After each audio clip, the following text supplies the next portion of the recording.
Ward ఎన్నికల్లో ఓడిపోయిన మహిళా అభ్యర్థి తమను ఇష్టమొచ్చినట్లు తిడుతోందని గ్రామ పంచాయతీ ముందు ఆందోళన చేశారు మహిళలు. ఈ ఘటన కామారెడ్డి జిల్లా రామారెడ్డి మండలం ఉప్పల్వాయి గ్రామంలో జరిగింది. బాబవ్వ అనే మహిళ 2వ వార్డు నుంచి పోటీ చేశారు. ఓటర్లను ఆకట్టుకోవడానికి ఎంతో ప్రయత్నించారు. పురుషులకు బీర్లు, మహిళలకు చీరలు, కూల్ డ్రింక్స్ పంపించారు. అయితే ఎన్నికల్లో బాబవ్వ ఓడిపోయారు. దీంతో వారం రోజుల నుంచి ఆమె తమను దూషిస్తోందన్నారు వార్డులోని మహిళలు. ఇవాళ కూడా ఇష్టం వచ్చినట్లు తిట్టిందంటూ గ్రామ పంచాయతీ ఆఫీస్ ముందు ఆందోళన చేశారు. రామారెడ్డి పోలీసులు మహిళలకు నచ్చజెప్పారు. దాదాపు గంట సేపు ఆందోళన తర్వాత గ్రామ పంచాయతీ ముందు బీరు సీసాలు, చీరలు, కూల్ డ్రింక్స్ బాటిళ్లు వదిలేసి వెళ్లారు. ఎన్నికల్లో ఓటేయడానికి తాము బీర్లు, చీరలను అడగలేదన్నారు 2వ వార్డుకు చెందిన మహిళలు. తిట్లపై ఇంటికి వెళ్లి అడిగినా బాబవ్వ స్పందించలేదన్నారు. అందుకే గ్రామ పంచాయతీ ఆఫీస్ ముందు నిరసన తెలిపామన్నారు మహిళలు. మా సెకండ్ వార్డు మెంబర్గా నిలబడ్డది ఆమె. ఖ్యాతం బాబా నిలబడి అంటే ఇద్దరు నిలబడ్డారు అన్నట్టు.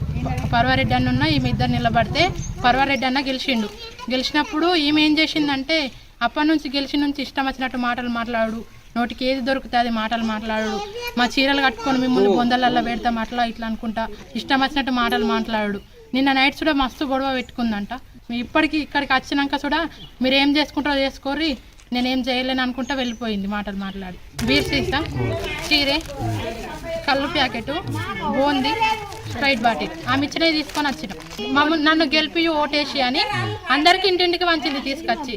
ఓడిపోయినందుకు ఆ మాటలు తిట్టింది మమ్ముల. తిట్టిన దోసానికి మేము పడలేక ఇజ్జతికి మేము ఇటు వచ్చినాము. మేము బొంది పొట్లేము, స్ప్రైట్ బాటిలు, కళ్ళు, బీర్ సీసా, బాబా చీర గెలిపిమని ఇచ్చింది సార్. ఇచ్చేస్తామని వచ్చినాము.